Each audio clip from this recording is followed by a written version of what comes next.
mbokki internet yi safoo di seetaan Sunugal 24 mbégte la ñuy am saa su nekk di jànnoog yéen ci le point de la rédaction muy jotaay yi nga xamante ni saa su ne dañu koy amal di ci waxtaanee lépp loo xam ne si ni actualité la di tolluwaayu réew mi moo xam politique la ak lu mu ci mënti doon dinañu toog fii man ak Moustapha ñu faram-fàcce ko yéen aussi ngeen mën ci joxe seen point de vue via les commentaires Libaas moo nekk ci wàllum xarala gi Moustapha noo def. maa ngi fi Cheikh Mahfous maa ngi lay nuyu di nuyu ñëpp ñi nga xam ne dañuy ànd ak ñun si suñu émission bi di le point de la rédaction. di nuyu Libaas Mbaye di technicien bi ñuy jàppal émission bi. mi ngi noonu ñu daal di koy doore ak wàllum politique ak élection locale yi nga xamante ni ci la ñu génne ni ki démb la woon vote bi ñu gis ci nag Moustapha ay surprise yoo xam ne si ni yu doy waar la suñu ko mënee tuddee noonu ak benn li nga xamante ni moom moo di Yewwi Askan Wi coalition Yewwi Askan Wi nga xamante ni daa nekk grande ville yëpp moom moo ci teg loxo fi gën a fës muy ndakaaru gi nga xamante ni Barthélémy Dias moom moo ko daal di gagné waaye fële nga xamante ni moom moo di Thiès tamit dañu ko daal di ñàkk waaye tamit Guédiawaye nga xamante ni Aliou Sall nekk frère ci Macky Sall moom Yewwi Askan bi da ko daal di dóor foofu noonu ki nga xamante ni moom moo jiite woon boobu lépp coalition foofu la ci diwaan boobu di Ahmed Aïdara donc waaye fële nga xamante ni moom moo di Ziguinchor moom Ousmane Sonko comme ni ñu ko waxee woon rek moom moo fa teg tànk moom daanaka démb moom teel na Yewwi Askan Wi ndax 19 heures moom fekk nañu daal di am ay résultats que ni moom moo daal di gagné waaye li ci mën ci am daal mooy waa Benno Bokk Yaakaar moom am nañu démb mbetteel bu metti ci résultats yi nga xamante ni moom la ñu daal di enregistré ci vote boobu nga xamante ni moom moo doon vote bi ñu jagleel maanaam maire yi ak conseil départementaux yi Moustapha ma bàyyi la rek nga daal di def sa lecture de façon globale ba la ñuy dugg ci détails yi rek naka nga gisa tey vote bi nga xamante ni am na niki démb ak résultats yi nga xamante ni moom la daal di génne. waa ak surprise laa gisee Mahfous comme ni ko ñu bëri gisee. surprise bu yaatu tax ñu bëri xalaatoon nañ ni su ay ndam di am tamit du mel nee ni parce que amaana mën nañoo yaakaar ne ñëpp xamoon nañ ne Dakar diggante Barthélémy Dias ak Diouf Sarr dañ doon xeex ku nekk waroon na mën a gañ moroomam. Ziguinchor bon ñenn ñu bëri jàppoon nañu tamit du woon combat même si bien vrai que chaque jour lañ ci doon dem ak recul. parce que élection kenn gañoo ko d'avance. donc loolu rek taxoon na ñu bëri xamoon ne daal bu ndam doon am tamit yaakaaruñu woon mu doon ndam yoo xamante ne comme niñ ko gisee. gisee ko Parcelles gisee ko ci gox-goxaan yu bëri yoo xamante ne ak ville yoo xamante ne vraiment. yaakaaruñ ko woon maintenant bu ñu ñëwee foofu nag dafay baax balaa ñu def lecture boobu ñu xool naka la njëgsee foofu noonu. dafay am solo c'est-à-dire élection ba na mu dooree ba ni njëgsee fii. xam nga dañu gis wala ñu dund loo xamante ne daanaka daaw ñu ko gis. mooy boo xoolee ñu dem élection ñu gis ñi nga xamante ñooy préfet ak sous préfet yi daal di daanaka liste yu bëri yu Yewwi Askan Wi ñu daal di koy dàq. jàppee leen liste yi nañ ko tegee jaarul yoon di loo xamante ne daanaka kenn musu ko woon gis ba ci Golf Sud bi nga xam ne Khadija Mahécor moo ko gagné yàllaa si dugal loxoom ni ko nar woon bokk ci élection yi dafa bokk si nga xam ne cour d'appel moo leen jox ndam ñu ñëwaat waaye préfet bi génne woon na leen kon loolu boo ko jëlee élection bi ñëw ci benn contexte boo xam ne dañoo jóge ci événement mars xam nga élection yi dañ ko jàppoon juin ñu jóge ci mars moo tax ñu dàq ko mu ñëw ba ci période yi parce que xamoon nañ ne période boobu dafay nekk une mauvaise passe boo xam ne bu ñu ci demee élection amaana ak furie boobu ndaw yi àndaloon bu ñu ci demee élection mën nañ ko ñàkk ñu yóbbu ko janvier pour mu am benn distance boo xamante nañ xaw a fàtte événement mars yi ñu mën ci am ndam mais gis nañ ne entre temps liñ dund ak ci préfet yi li ñu dund ak ci élection yi daanaka opposition bi chaque fois tiraillement di am seen diggante ñoom ñaar mu mel ni dafa am benn frustration nit ñi yàgg nañ ko gis ak gestion Covid bi tamit. nit ñi niñ ko gisee noot askan wi tënk leen on ne comprend pas. vaccin yi donc il y a beaucoup de choses yoo xam ne xam nga am na étude bi wane ne Covid bi dafa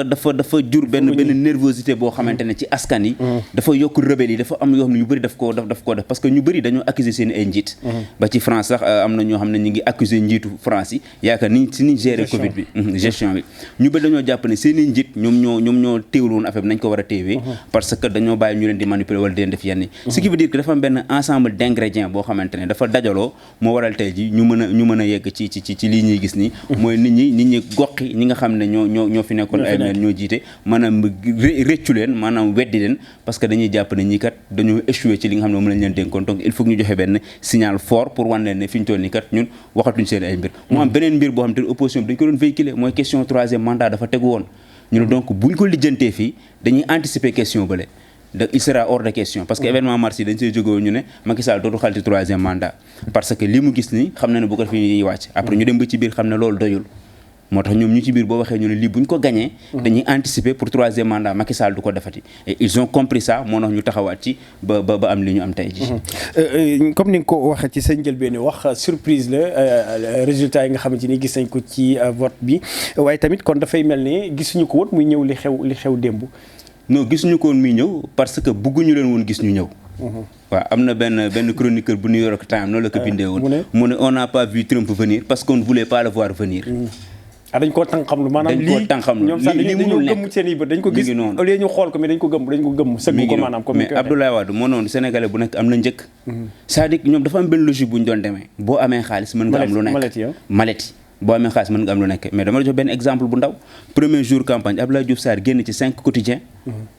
ba correct tapé sur la table leen lii bu mu amati ci uni 5 quotidiens mu occupé uni mais loolu ñëpp xam nañu du gratuit la ko defee dafa génnee xaalis doxantul mbedd Dakar yi nga xool affiche yi doxantul foofu nga gis affiche yi communication bi ñu ci def naka lañ doon defee seen ay meeting seen ay rassemblement c'est-à-dire xaalis bi dafa doon couler à flot fu ne nga fay gis xaalis ñi dajale ay femmes di décaisser di jox ay financement femmes yi jeunes yi ñu leen di financer di génne xaalis fu mu toll or foofu man je me disais que ak benn recul bi ñu tuuti da nga naan mel ñi est-ce que comprendre lañ mooy élection locale gis nga tey ji boo demee ci yenn dëkk yu mel ni France tey ji dafa am ay cabinet yoo xamante ne wàllum élection ak yenn mbirum politique ay stratège lañ ñoom yooyu moo leen dajale fu mel ni ay Havas wala ay yeneen bërëb yoo xamante ne ñoom loolu la ñuy liggéey ay stratège lañ c'est-à-dire dañuy ñëw dafa la étude golf par exemple ñu defal étude xoom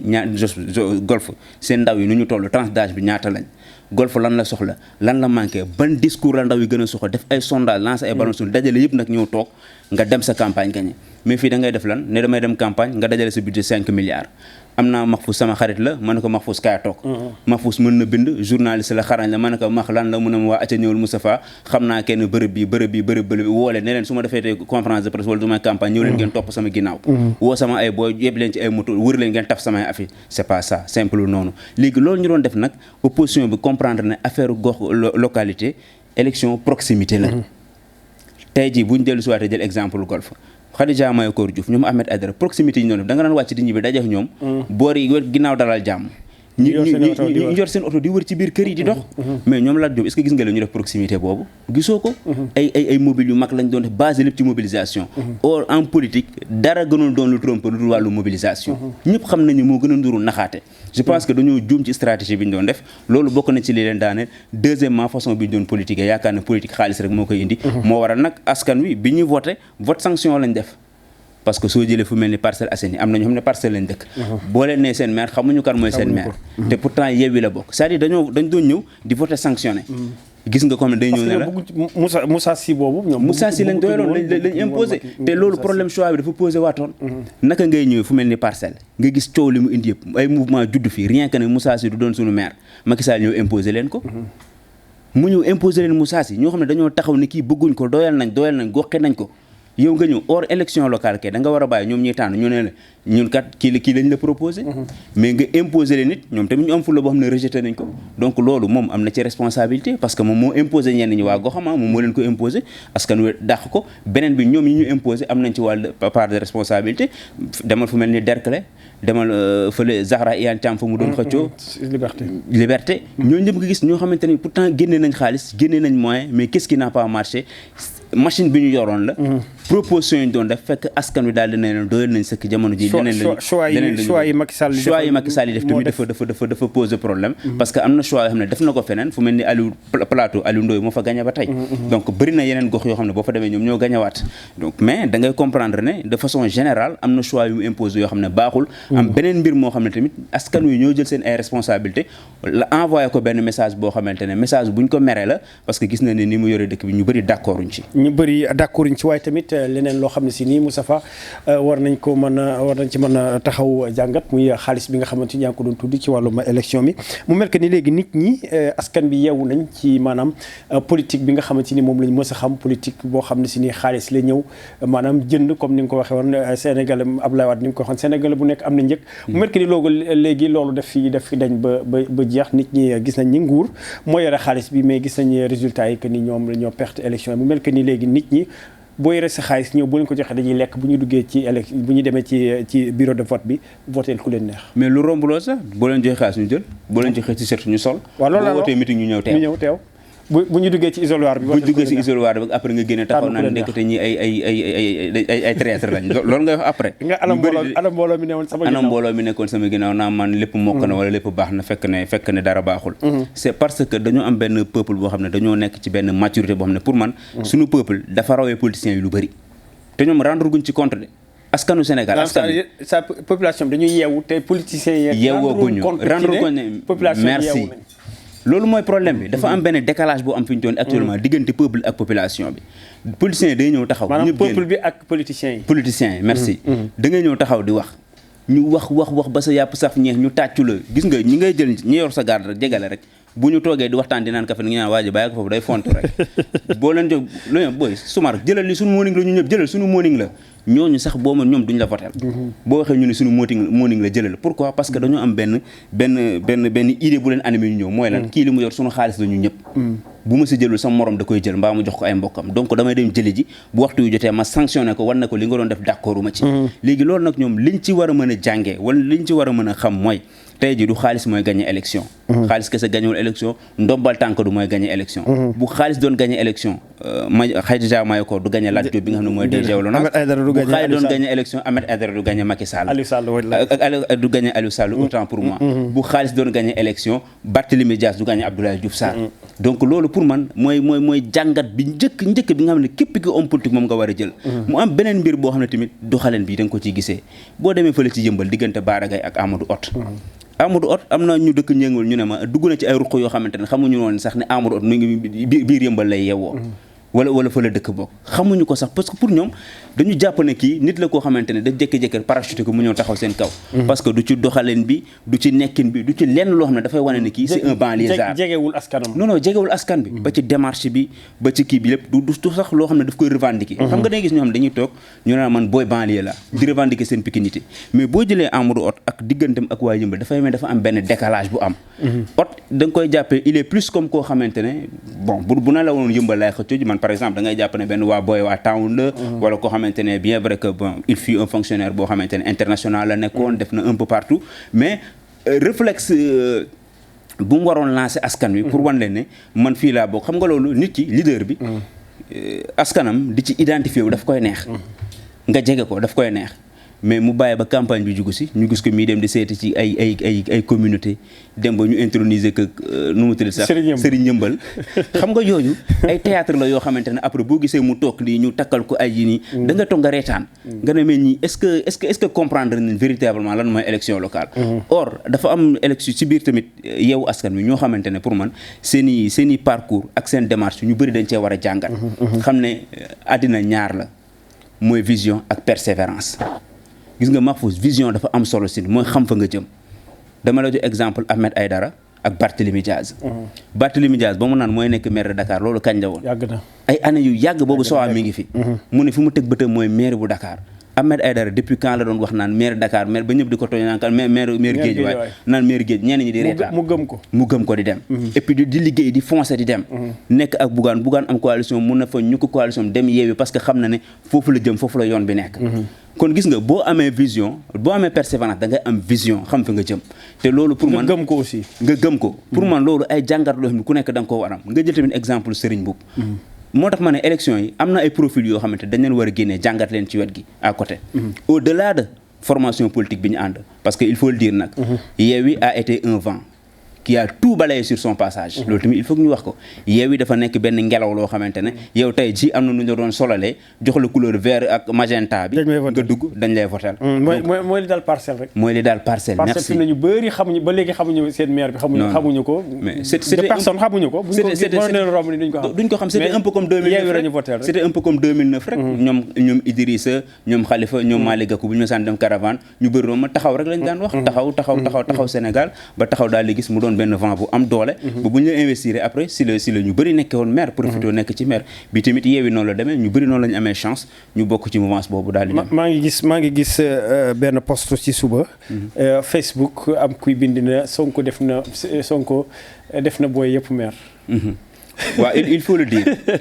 non du. mooy li ñu doon waxtaanee nii rek. waaw xam nga. ci vent boobu ngay wax ñu bëri ci lañu profité di ci nekk maire. ñu bëri si lañ profité nekk maire mi Sonko di Khalifa Sall aussi il faut le dire. parce que maire Yoff bii nii di Issa Laye Samb autant pour moi sant bee xaw a naqari moo tax ma jox ko Mbaye Seydina Issa Laye Samb xam nga Samb dafa xaw a naqari moo tax ma jox ko Mbaye rek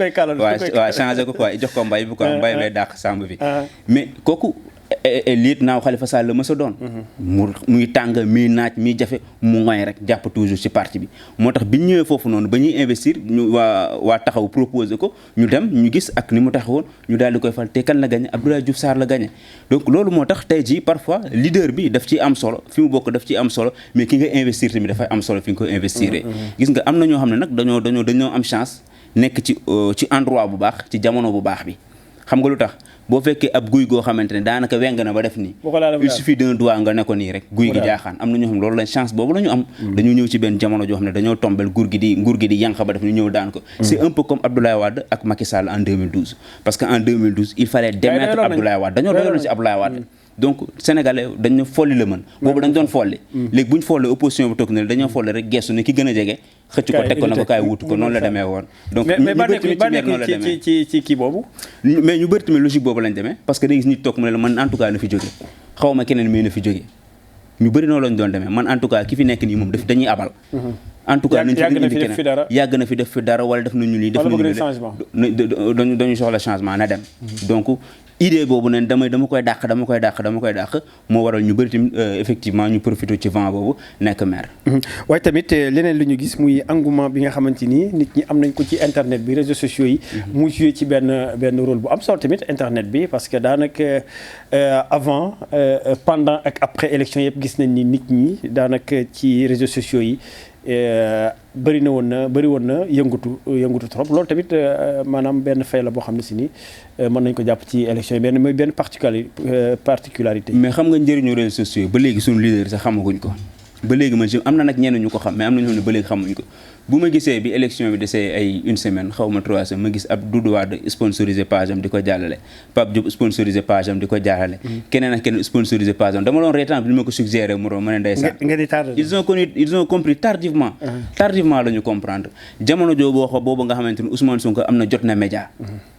média la am et puis page Facebook dafa dafay émission am page Facebook mu am doole mu fay def ay sorties yëpp di ko fa def nit ñi di ko suivre waaw di porter affaire mi parce que dafa xam ne dafay romb suñu ay frontières dafay liggéey muy dem fu nekk Barthélémy Dias gis naa tout récemment waa taxaw tamit lancé seen chaîne ak yooyu noonu ñoom tamit ñi ngi comprendre ne affaire foofu la nekk parce que dafa am ñoo xamante ne même bu ñu bëriwul wala loolu lépp mais dañu am solo ci internet bi et puis dafa influent ñoom ñooy jël photo parfois di manipuler di tëkkale ñaar ñoo xam ne kenn mënu leen comparer et puis ils ont fait des sondages parfois xam da nga naan lii nu mën nekkee jël photo Ahmed Aïdara jël photo Aliou Sall teg lancé xool nit ñi nu ñuy réagir parce que am na benn influence bi am ñu bëri foofu lañ doon xoole ñu ne mais kan moo boo jëlee Dakar nga def candidat bi dugal leen nga gis ku ñëw ne Bart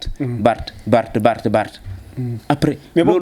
boobu ñu ngi ko doon wax pourtant loolu waxtaanee nañ ci sax mais bu fait dañu jàppoon ne réseaux sociaux yi la et puis mu amul benn crédibilité bi mais gisoon nañ ni Barth à chaque fois moo doon ko boole ak keneen rek moom mooy ñëw moo doon jiitu ci réseaux sociaux yi mais toujours rek am na ñoo xamante ne duñ ci bàyyi xel wala duñ ko comprendre bu baax dañuy wax naan noonu li ay caaxaan la wala ay lii la mais c'est pour vous dire que ne rek toujours am na benn sens boo xam ne réseaux sociaux yi am nañ ko te malheureusement candidat yu bëri xamuñu ko wala dañ ko doon négliger surtout ñu nekk ci nguur gi mi ngi noonu côté boobu moom dañ ci tardé bu baax a baax non dañ ci tardé amuñ ci doole te li koy waral mooy Sonko moom teel na comprendre demoon nañ fi ba naan ay candidats réseaux sociaux mi ngi noonu yow comprendre yu mel noonu moom mu xam ne yëf yi foofu lay mujjee jëm mu daw jiitu fa taxaw mais parce que foofu lañ koy compter parce que actuellement compte président Macky Sall compte Ousmane Sonko mi ngi koy jege si te buñ xoolee tuuti buñ demee an tuuti léegi mu doon opposant day ëpp abonné président de la République am te loolu dafa am benn message bu muy wane am na ñu bëri ñoo xam ne dañ koy xeeb te lii nga xam ne nii moo am ci élection yi nii fi ñu toll nii Ousmane Sonko am na base am Khalifa Sall ba léegi moom Dakar boo demee Kaolack Serigne Boub nangu na ko Thiès la fa nekkoon ngurox sooba fi ñu toll nii jël na ndox Géejawaay ñàkk nañ ko donc ce qui veut dire que même bu fekkente ne boo dajalee lépp ñoom ñooy ëppale wala lépp lu ci mënta am mais dafay ay gox yoo xamante ne daf ñuy renvoyer waa 2009 benn signal carton jaune boo xamante ne li ci topp mooy carton rouge. te am nañu ay échéances yu jëm suñu kanam yoo xamante ne bu ñu moytuwul mooy gën a graawaat. foofu laa bëggoon a ñëw muy li nga xamante ni moom mooy ay législatives élection législative yi nga xamante ni juin lañ ko jàpp mois de juin pour ñu daal di koy amal waaye tamit lii nii ndax résultat yi du indi problème ci tenue élection boobu gisoo ñu reporté ko. man de loolu laa gën a yaakaar parce que nii muy demee nii moom tendance bi ñu nekk arrangé wu leen pour ñu amal élection au mois de juin. xam nga si tu es réveillé gros gi boo yeewoo def nii mënoo nekkoo. mel ni ku ñu dóor ay kurfañ ba nga yeewu di miir wala nekkoo ñu ne acca beneen combat ngi ne demaat boo demaatee boo moytu da ngay daanu. parce que kële mi ngi en forme mi ngi am yëpp surtout maire bi doog a gagné bii doog a toog. ñëpp xam nañ ko askan wi ne ñoo ko tànn mu am benn légitimité kooku bu demaatee tey ji si yenn gox yi ngeen bëgg tey ji day leen fu mel ni Kaolack bu ñu demaatee foofu sëriñ bu jiitee liste amaana ñi ko fa doog a teg intervalle 4 mois wala 5 mois mënoo faa dëpp carte yi raw sëriñ bu Dakar fii boo moytul Barth da lay gañewaat donc boo xoolee boo moytul rek li ngi leen di rawee après si ay député du bëri te loolu risque lay doon wala mu doon sax cohabitation lu fi mës a am seen nekkin assemblée du neex seen nekkin assemblée du mën a nekk du neex lu metti lay doon loolu moo tax ma yaakaar ne boo moytu dinañ taafantaloo finance yi ñu def ci élection yi jëm koo dàq at bii di ñëw pour mën see def élection gën a mën a jekkas-ndiku mii loo xamante ne bu amee du doon lu ma bett maintenant buñ demee élection yi nag il faudra que mu jéem a def ay effort pour gën a xool naka lay def pour rebondir parce que leneen a ngi ñëw suñu kanam loo xamante ne boo moytuwul mooy nguur gi ñu nekk ni bu Macky Sall formé gouvernement ba pare APR ak Benno Bokk Yaakaar dina am beneen reconfiguration bi am mooy dina am ñoo xamante ne dañ leen génne woon actuellement ñu gañ ku ci mel ni ñoom Yum ku ci mel ni ñoom Aly Ngouille Ndiaye ñooñu dañoo gagné mu am ñoo xam ne dañ leen a génne woon dugal ñeneen ñi ku ci mel ne Antoine Diome ñu dóor leen seen bureau de vote ku ci mel ne Aboubacar Sadikh Bèye ñu dóor leen ñoom Zahra Iyane ñu dóor leen Lat Diop bi ñu teg fi ñu gagné leen ñi nekk ay DG ñi nekk ay ministre ñu bëri ñoo xamante ne ñàkk nañ ñooñu tey jii am na si ñoo xamante ne bu ñu wéyalee nii Macky Sall def gouvernement dàq leen diñ ci gis ñoo xamante ne ay gisaanekat politique lañ boo moytu dinañ jéem a beddeeku génn wuti ji seen parti buñ demee élection parti Yewwi wala kenn ko ànd ak yow bu demee deuxième tour ñu dem tafu ci moom àndaata nguur gi dem su ko defee da nga naan man du ma transhumant mais damaa teeloo naa ñëw parce que ay dañuy calculer arithmétique politique la ñuy def dañuy calculer laataa ñoo dem fenn c'est un peu boo koy gis comme ni ko Aminata Tall defee woon ci jamonoy Abdoulaye Wade ndax Macky Sall bi affaire bi commencé ki mu roccee ko dem ci mag après gis nga am na ñoom dañuy balaa bato bee jëloon dañuy teel a tëb bu ñu tëbee nag dem fii taxaw ci tefes gi di xaar fu ñuy mujjee bu gisee mu kii rek après ñu dem delluwaat ci beneen bi nga xamante ne moo nekk en pole position loolu moo tax ma ne APR fi ñu toon ak Benno Bokk Yaakaar mi ngi ci guddi gu bët setagul parce que Thiès wane na ne ñii dañ leen daan xase naan nitu Thiès wala affaire yooyu noonu ñu gis ne Thierno Alassane Sall moo dóor Idrissa Seck ci bureau loo xamante ne gëj na faa am kenn musu koo gis Idrissa Seck ñëpp xam xalaatoon nañ ne bu nit di ñàkk bu kenn di gagné ci mouvance moom lay doon mais nag ñu jàngee ci ne askanu Sénégal kenn moomu leen mun nga jël leader yeeg yëpp mais askan wi kenn mun leen a jël loolu nag ciy gis ñu dem def seen mburox soow dajale lépp ba doon xaal Gloria mujjewul ñëw mais après liñ ci mujjee gis mooy les gens ont compris que ni di nga dem kat waaye ñu doo ñu yóbbaale ñëpp foogoon na ne Thiès promenade de santé lay doon dañu ñëw rek jàll dem mais après gis nañ ne kat askan wi kenn moomu leen parce que boo gisee docteur Babacar Diop bi mu demee ñu bëri dañ doon toog di reetaan nan Babacar Diop mi mooy dem ak kii xalaatuñ ko woon sax gis après buñ ko yóbboo fenn fii boo demee Saint-Louis Aba Mbaye ni mu yóbbu woon ballottage ak Mansour Faye finalement ñi ngi dégg dernière nouvelle ne Mansour Faye moo ko mujjee gagné mais da ngay xam ne kon après signal la boo xamante ne mbir mu yombewul nañ ko doon yaakaare boo ci génnee zone Fouta beeg côté boobu noonu daanaka fépp dañ fa am ay jafe-jafe après bu weesoo Linguère ak Fatick yooyu nga xamante ne président moo ko gagné waaye tamit leneen muy li nga xamante ni dañ ko doon wax laataa ñuy amal vote bi nga xamante ni moom la ñu amal démb muy élection locale yi moom mooy premier tour élection présidentielle yu 2024 dafay wax wane ni kon opposition bi fi mu ne nii ñoom ñoo moomee vent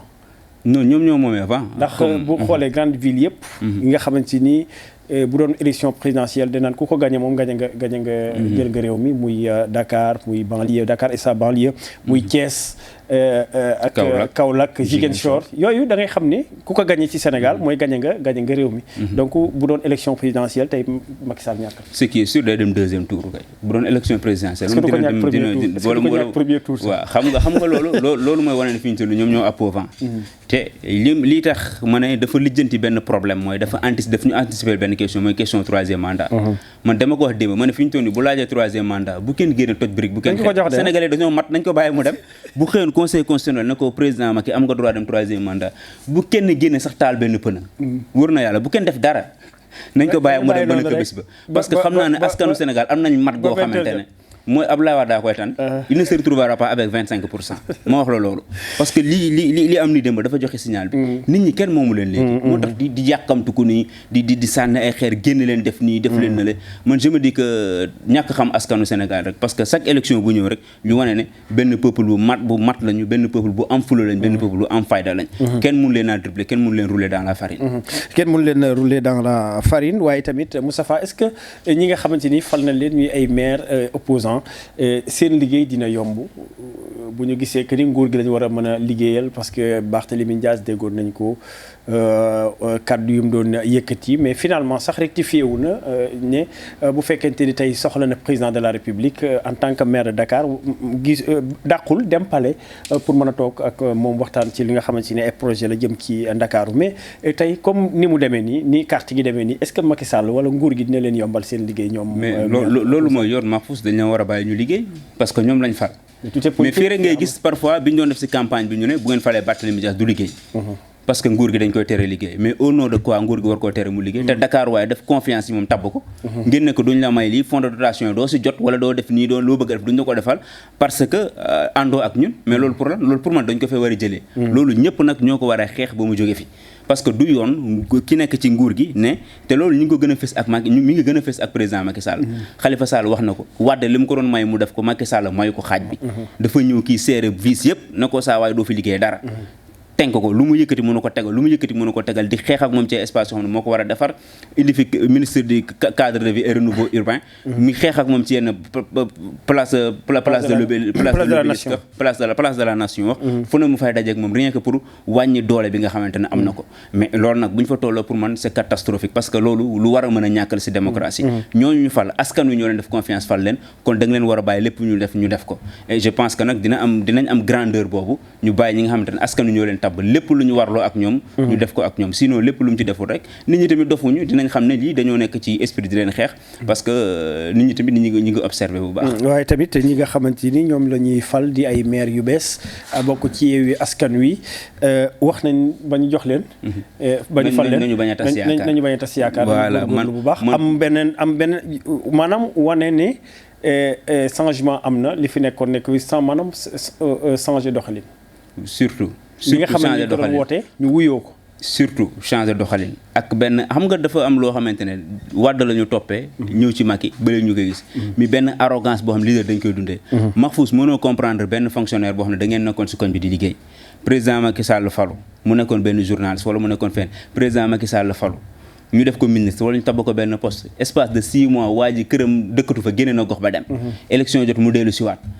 oto bi muy dawal boo ko estimé presque jege na 100 millions xaalis bi muy tuur ci askan wi si dëkk boo xamante ne wala ci benn gox boo xamante ne rek bëri na ñoo xamante ne bu ñu añee duñu reer wallaay xam nga loolu dafay mel ni ñaan gi bari na ci mbedd mi ñaan gi bari na forum ñu lay kale du la ñaan dafay mel ni da ngay xaw a saaga sax sa askan wi nga nekkal pour man arrogance boobu bokk na ci leen yóbbu benn cumul bi nga jël benn ministre en même temps jox ko fonction yu nekk poste yu nekk mu yenu ko di dem mais kooku tey ji du am sax jotu nekk ci fañ ko teg boo jëlee fu mel ni RTS ak Racine Talla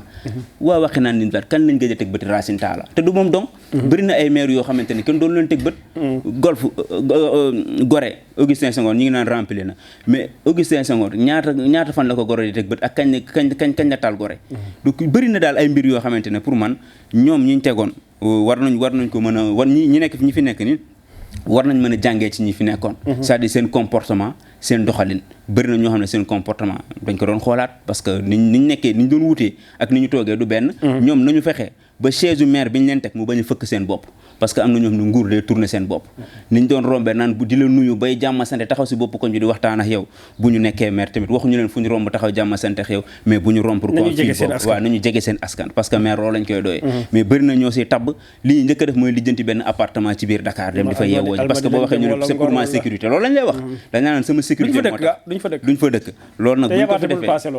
mais askan wi ñu ngi leen di xaar rek bu ko fi def fi ñu jaarale woon ñii rek lañ lay jaaralaat parce que dara gënul ñaaw tamit am benn mandat dem toogi fële dañuy xam ne kon kat yow mii defoo fi lu baax ñaari mandat sax on peut comprendre da nga am amaat ñu ne dañoo doyal mais benn mandat nga des moom ça veut dire que ce bilan doyuñu kon ñoom nii am nañ défi bu mag bu ñu war a relever ñenn ci ñoom ay jeunes lañ ay jeunes lañ ñu wóolu leen donc dañu am loo xamante ne ñu ngi koy xaar ci ñoom muy ñu représenter ndaw yi wan leen ne ndaw kat du handicap yaakaar naa ne dinañ ci bàyyi xel bu baax a baax pour bañ a décevoir ñi nga xam ne ñoo leen tabb en tout cas loolu moom war nañ ci bàyyi xel bu baax a baax comme ni nga ko waxee ndax ñu bëri ci ay leader moo xam nag ci côté bu nekk banlieue bi en général dañ leen di utiliser rek ndax ñi leen di utiliser mooy ñi nga xam ne si jàpp ne dañuy banlieue bi seen fierté la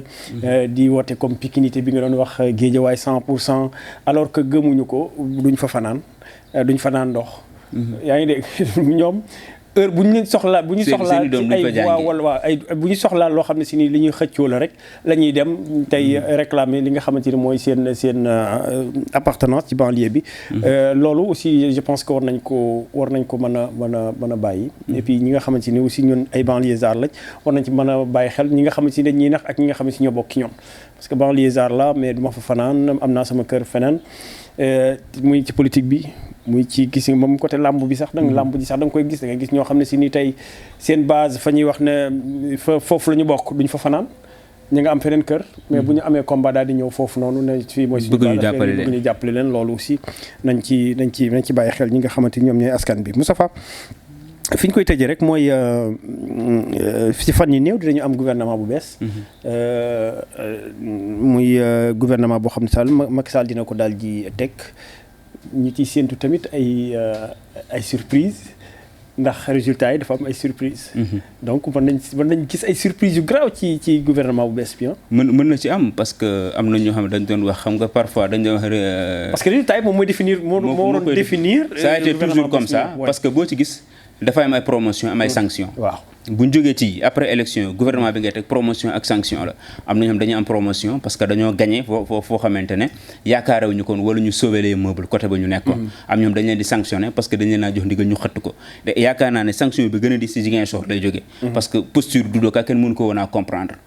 dem ba ci biir yow nga xam ne yaay coordonné côté bi nga dem ànd jekk Balde après finalement gis nañ lu mu leen jural ñu dóor leen fa dóor yu metti je pense que yooyu président mënul toog rek di seetaan mbir mu mel noonu boo demee yeneen gox fu mel ni Fatick amoon na ay liste parallèle ba benn moment sax ñoo xawoon sonal tuuti Matar ba ñoom seen biir ñiy xeex mais am na côté yoo xam ne tamit liste parallèle yi fay nañ fu ci mel ni Kolda parce que boo gisee Abdoulaye Bibi Balde Mame Boye Diao moo ko defeer te Mame Boye Diao ci mouvance présidentielle bi la bokk donc dërëm bi génnul gaal bi donc gouvernement bi muy formé di ñëw man je me dis que dina définir tamit avenir politique leader yu bëri parce que ñu bëri ñi ngi toog seen ruxu ñemeew ñoo wax ñemeew ñoo génn ce qui est sûr dina am ñoom dañ leen di wàccee bu ñu leen wàccee fu ñu leen yóbbu ndax dañ leen di indi palais teg leen si wet gi pour ñu am lu ñu leen jox ñu toog si noppaleku si ndax am na ñoo xam ne dañ leen di dàq complètement def leen au frigo ndax am na ñoo xam ne tamit dañuy dugg yéeg mu am ay yeneen tête yu bees yoo xam dinañ ko gis je pense que loo xamante ne la après mooy redéfiniraat nag liggéey bi ndax quota yi nga xamante ne mburu ak soow bi amoon nañ ko dañuy des ci gouvernement ba tey ndax ak quota dañoo amoon quota parti socialiste amoon na fa quota ndax quota yi dafay des PIT quota bi fa amoon ndax dafay des donc yooyu yëpp après remaniement bi la ñuy comprendre nu muy demee ak ëllëgu Benno Bokk Yaakaar ci remaniement boobu lañ koy suivre moo tax ma ne gouvernement la boo xamante ne buñ ko liiree ba pare rek après dinañ comprendre leader yi nga xamante ne si lay compter pour dem comprendre ñi nga xam ne seen avenir politique daanaka ça se conjugue au passé. Mburok Sow bi dañu ngi doon xaar Gloria bi pour mu gën a neex waaye xam naa ne day. Gloria du faf amat. est-ce que du mujjee Mburok Sow bi du mujjee forox. dina forox kay. en tout cas garaaw na de. garaaw na parce que gars yi xajamal nañ ko. te Mburok Sow bi xam naa ne li xew Thiès yëpp Mburok Sow bee ko indi. waaw moo ko indi parce que benn alliance. boo xamante ne poñse boobu moo indi problème. non xam nga poñse boobu li tax mu indi problème bi gën a mag mooy askan wi dañoo jàppaleen dañ leen jàppeen comme une risée. dañ leen jàppee comme ñoo xamante ne daal dañ leen doon kokkali sax. xam nga li ma la loolu la gënoon drôle quoi parce que dafa mel ni yow ki nga toog daan ko xeex daan ko clash un bon jour mooy ànd ak moom naan lépp rafet na lépp bees na am beneen kooku ñam jox nga ko ministre mu taxaw naan lépp rafet na lépp bees na mais finalement dañuy taxaw naan mais ñi kan nañ yàpp nga yaakaar nag askan wi dañ leen di reetaan di kii noonu mais dañuy toog jàpp seen jàmbur ba waxtu wa jot ñu lijjanti ko ak yéen te loolu la indi parce que dañ ko wan ne tout simplement ñun li ngeen ñu def nii neexuñu parce que duñ la votel ànd ak yow ba fii tamit nga bëgg buubaat yëpp nañ dem si koo xamante ne wax nga ko fi lu nekk yaa ne fi Macky Sall le peu Macky Sall mën na waaye tuuti la mën waaw vision Macky Sall dépassé wul jam ñaajo tey nga ne vidéo Macky Sall dépassé na Chine donc finalement ban nit ngay gëm donc loolu soo ko defee après nit ñi vraiment duñ ci kontaan et puis loolu moo tax. en tout cas yéeme na trop waaye dinañ ci gën a yaatal ndax li ñu seetloon ci waxtu ci point bi daanaka jeex na mais du ñàkk nañ amal yeneen jotaay yu gën a yaatu ngir mën ci waxtaan ci profil yi nga xamante ni bees yi ñu am ci mais ci boppu maire yi gën ko yaatal gën leen xamale aussi ak ñi nga xamante ni ñoom la ñu fal. dama lay bàyyi rek bu fekkente ni amuloo la ci dolli ñu daal di lay bàyyi nga daal di tàggatoo. loolu dama lay jaajëfal rek di jaajëfal ñi nga xam ne ñoo ñuy suivre di féliciter maire yi nga xamante ne gagné nañ ñoom ñëpp seen ay gox. di encourager ñi nga xamante ne ñàkk nañ waaye tamit am tolluwaay gu mat ni génne def interview ba déclaration ba ñu bind féliciter ki nga xamante ne moo leen gagné je pense que loolu mooy démocratie foofu la ñuy xaar ci ñoom te xam ne élection yemul ci benn gis nañ kuñ fi gagné mu dem amul gis nañ ku dem ñàkk demaat am on l'a vu ak Abdou Latif Coulibaly ak Petit Gueye bi nga xamante ne moo am fële ca Sokone gis nañ ne mu demee waa ji am mu ñëwaat daal di jël revanche am si kawam daan ko donc politique noonu la demee rek parfois da ngay nekk ci posture yoo xamante ne doo nekk ci côté bu baax mais ay années ñu dem mën nañ ci demaat 5 ans am na ñoom ñi ngay tàcc ñu mën nga ñëw renverser ko waat gagné leen donc ñu bañ a décourager xam ne compétition lañ demoon rek boo demee compétition rek ñaar mën a am vainqueur ak vaincu boo nekkee vaincu li la war mooy takkaayuwaat dem entraîner ju liggéey xooli la daane lu bii di ñëw boo demee élection mën a gagné. en tout cas lu ñu ci mën a wax mooy Sénégal moom moo gagné tey. effectivement Sénégal mooy bénéficié wu ci li nga xamante ni moom moo fi xew donc ñëpp ñoo bokk ndey ñoo bokk bàyyi ci affaire de gox la comme ni ñu ko yàgg di waxee fii ci suñu ay plateau yëf yi nag jeex na léegi liggéey moom moo des nañu dem nag politique bi moom mun ñu ko def 365 jours sur 365 loolu yaakaar naa doxalul am réew politique campagne nañ ba pare dem nañ élection fal nañ li ñuy fal léegi nañu demul liggéey Moustapha di la jaajëfal di jaajëfal ñi nga xamante ni ñoom ñoo ñu doon topp muy sunu internet yi donc di leen wax ngeen wéy di abonné ci sunu page Facebook waaye tamit di abonné ci sunu chaîne YouTube Sunugal 24 ngeen di activer la notification di ngeen am les vidéos en temps réel Libaas moo nekkoon ci wàllum xarale gi di ko jaajëfal moom tamit Kor Coro di leen jox dig daje bu suba incha allah.